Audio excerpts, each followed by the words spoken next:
Bem, acho que o Mário Vargas Llosa dispensa apresentações, mas vou falar rapidamente sobre ele. Nasceu em Arequipa, no Peru, viveu um período na Bolívia. Os pais se separaram, conheceu o pai só aos 10 anos de idade, cursou a escola militar em Lima, da qual tirou uma experiência bastante intensa, que lhe valeu um primeiro romance, que no Brasil saiu como Batismo de Fogo, mas é em castelhano, em espanhol, La Ciudad de los Perros. Se casou cedo, foi estudar na Europa, em Barcelona, aí fez de tudo na vida. Foi presidente do PEN Club Internacional e teve uma obra literária rapidamente reconhecida como muito importante. E, do ponto de vista político, começou na esquerda, amigo da Revolução Cubana, foi se desencantando com isso, corajosamente expondo as suas posições nos artigos, até se transformar no que é hoje, basicamente um defensor da livre iniciativa, da liberdade, dos direitos humanos, além de ser um grande escritor. Bom, queria cumprimentá-lo pelo Nobel e perguntar, Mário, se você, como tantos, considera que chegou tarde demais. Ou demais não, que chegou tarde, que era para ter sido concedido há 20, 25 anos atrás. Bueno, lo importante es que llegó. La verdad que no lo esperaba. Mi nombre había sido mencionado alguna vez como posible candidato, pero hacía de esto muchos años y la verdad que no había vuelto a pensar en el Nobel, de tal manera que fue una sorpresa total. E você acha que, de alguma maneira, a comissão do Nobel estava optando por escritores com certo engajamento político mais à esquerda, ou tinha um tom político nas escolhas do Nobel? Por isso também você ficou surpreendido? Bueno,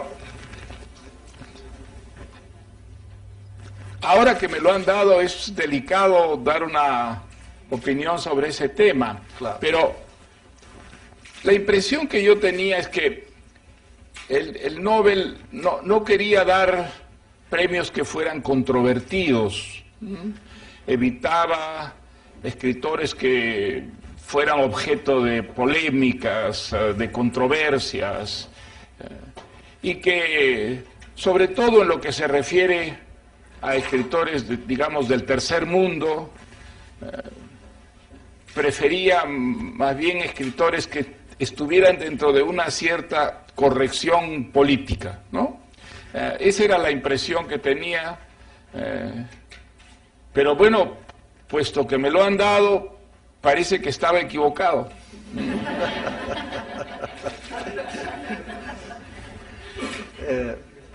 Como você há de se lembrar, 25 anos atrás, nós fizemos uma entrevista longuíssima na sua casa. Me acuerdo muy bien. Barranco, em Lima. Durou 3 dias. Con pequeñas pausas para dormir algunas horas. Essa entrevista foi da revista Playboy, mas como ela foi muito extensa, acabou se tornando um livro, que depois foi traduzido e tal, do qual nós não recebemos nenhum dinheiro, né? Sinal. Nessa entrevista, a uma certa altura, eu lhe perguntava assim, Dom Mário, o senhor já vai fazer 50 anos, e você me interrompeu dizendo, hélas, que triste, não? Pois bem, agora com 74... Ahora hay que decir que horror.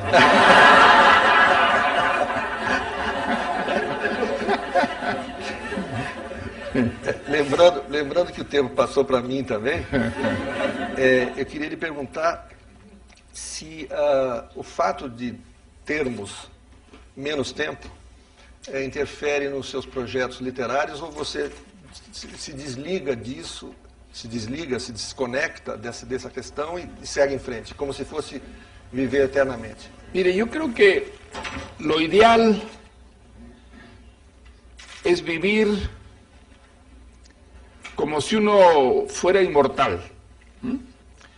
Continuar su vida con los mismos proyectos, con las mismas ilusiones, con que uno comenzó a vivir. Y eso creo que es posible si uno hace lo que le gusta, si su vida está dedicada a materializar una vocación, que significa que la recompensa que uno obtiene es el acto mismo de ejercitar esa vocación. Creo que es lo que le pasa a un escritor y seguramente a cualquiera que realiza una tarea creativa, ¿no? El realizarla, el irla forjando día a día, es ya una recompensa en sí misma. A mí por lo menos eso me ordena la vida, me da entusiasmos, me llena de anhelos, de ilusiones. Y yo creo que uno debería vivir así hasta el final, ¿ah? Como si fuera inmortal, como si no hubiera final. Pues sí, en un momento dado eso se interrumpe, ¿ah? Llega la muerte, pero lo ideal es que llegue como un accidente, ¿ah? Algo que viene a interrumpir, digamos, una vida, pero una vida que nunca dejó de vivir, ¿ah? Creo que lo más triste que le puede ocurrir a una persona es morirse en vida, ¿ah? Perder las ilusiones, perder el entusiasmo,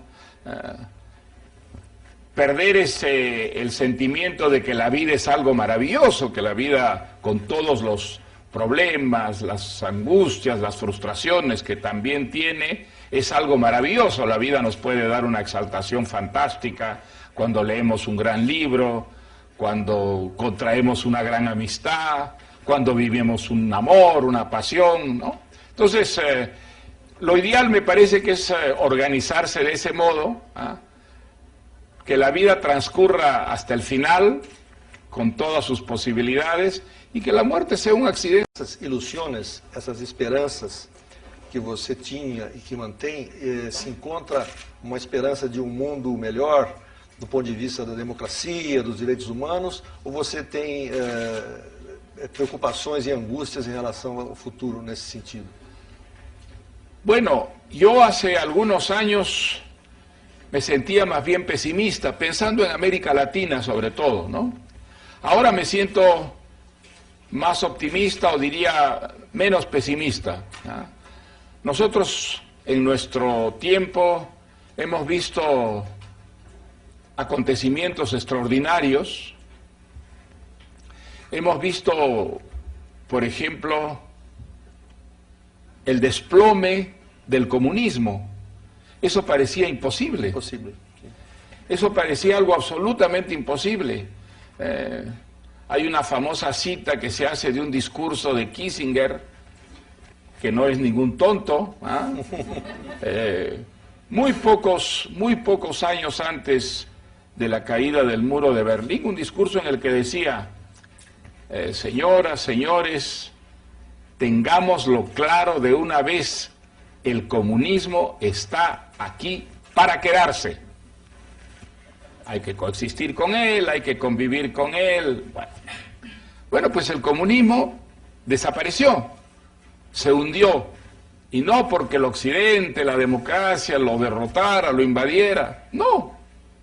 Se hundió por putrefacción interna, por su incapacidad para satisfacer las mínimas aspiraciones puestas en él, por su incapacidad para organizar una economía productiva, porque el sistema de control del pensamiento, de la vida, lo fue asfixiando. Pues ocurrió en la Unión Soviética. En China murió de otra manera. Hubo una reforma económica que introdujo el capitalismo, y como el capitalismo les dio excelentes resultados, pues el comunismo se quedó simplemente en la dictadura política, ¿no es verdad? Pero bueno, el comunismo, ¿quién cree en el comunismo hoy día en el mundo? Cenáculos, grupúsculos, minúsculos. Los únicos países que representan el comunismo pues son dos anacronismos vivientes como Cuba, Corea del Norte, son casi caricaturas, ¿no es cierto?, de países en proceso de disolución, de extinción. ¿Quién nos hubiera dicho que veríamos una cosa semejante? Y América Latina, pues hay unos cambios en América Latina para mejor, indiscutiblemente, ¿no? Si yo pienso en la América Latina que yo viví de joven, cuando lo que había eran dictaduras militares de un extremo a otro del continente, y las democracias eran realmente las excepciones a la regla, y hoy día vemos América Latina, hay un cambio muy considerable. Tenemos mucho más democracias que dictaduras. Las dictaduras son, bueno, una dictadura integral que es Cuba, y que yo creo que está dando sus últimas boqueadas.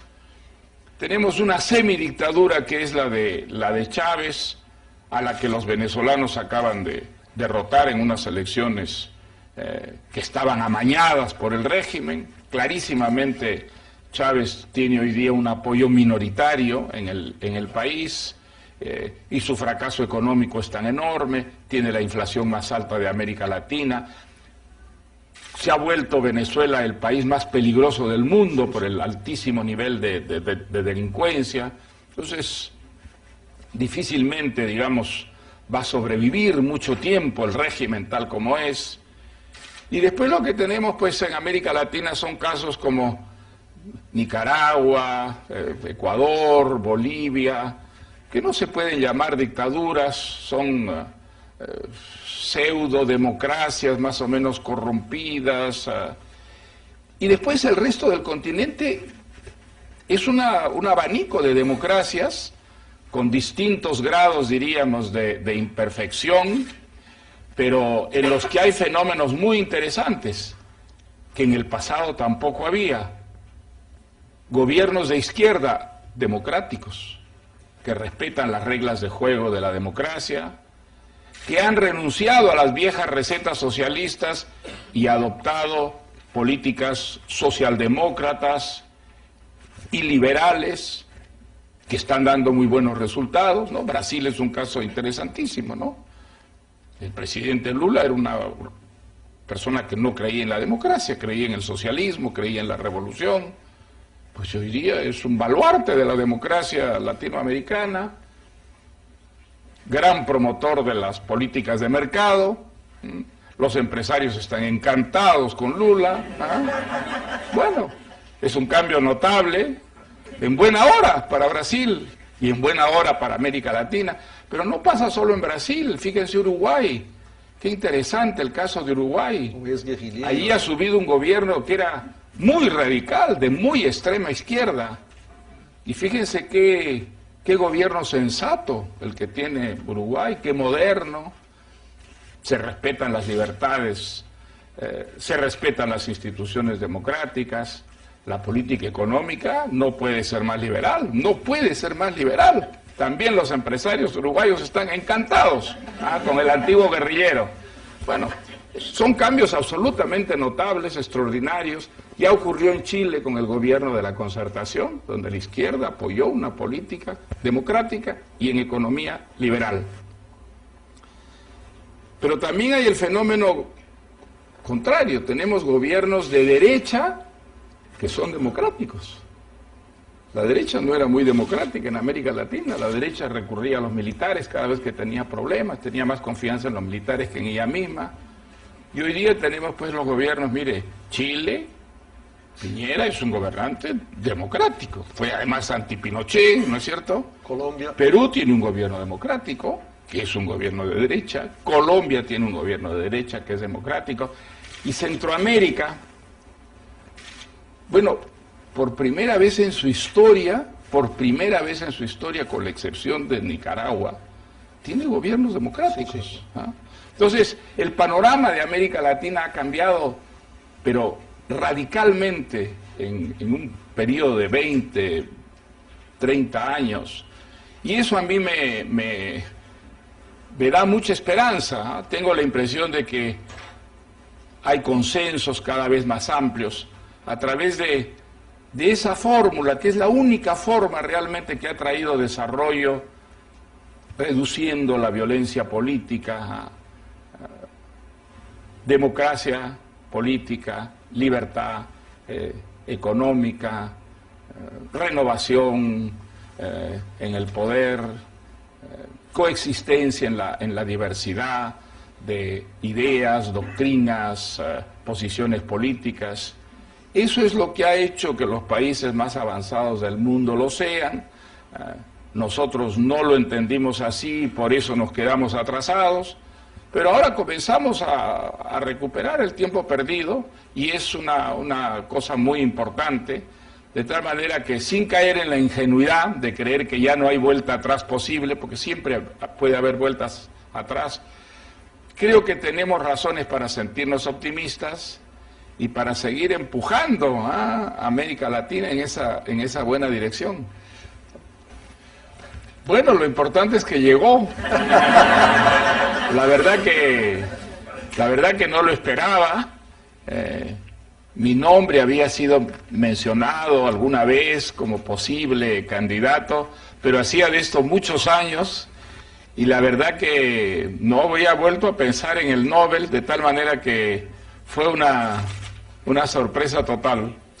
E você acha que, de alguma maneira, a comissão do Nobel estava optando por escritores com certo engajamento político mais à esquerda cubana, foi se desencantando com isso, corajosamente expondo as suas posições nos artigos, até se transformar no que é hoje, basicamente um defensor da livre iniciativa, da liberdade, dos direitos humanos, além de ser um grande escritor. Bom, queria cumprimentá-lo pelo Nobel. Graças. E perguntar, Mário, se você, como tantos, considera que chegou tarde demais. Ou demais não, que chegou tarde, que era para ter sido concedido há 20, 25 anos atrás. Ou tinha um tom político nas escolhas do Nobel? Por isso também você ficou surpreendido? Bueno, ahora que me lo han dado es delicado dar una opinión sobre ese tema, claro. Pero la impresión que yo tenía es que el Nobel no quería dar premios que fueran controvertidos, evitaba escritores que fueran objeto de polémicas.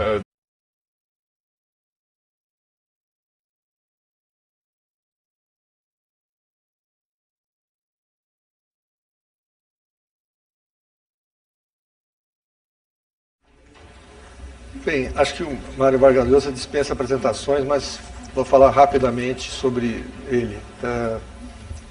Nasceu em Arequipa, no Peru, viveu um período na Bolívia, os pais se separaram, conheceu o pai só aos 10 anos de idade, cursou a escola militar em Lima, da qual tirou uma experiência bastante intensa, que lhe valeu um primeiro romance. Aqui no Brasil saiu com Batismo de Fogo, mas é em castelhano, em espanhol, La Ciudad de los Perros. Se casou cedo, foi estudar na Europa, em Barcelona, aí fez de tudo na vida. Foi presidente do PEN Clube Internacional e teve uma obra literária rapidamente reconhecida como muito importante. E, do ponto de vista político, começou na esquerda, amigo da Revolução Cubana,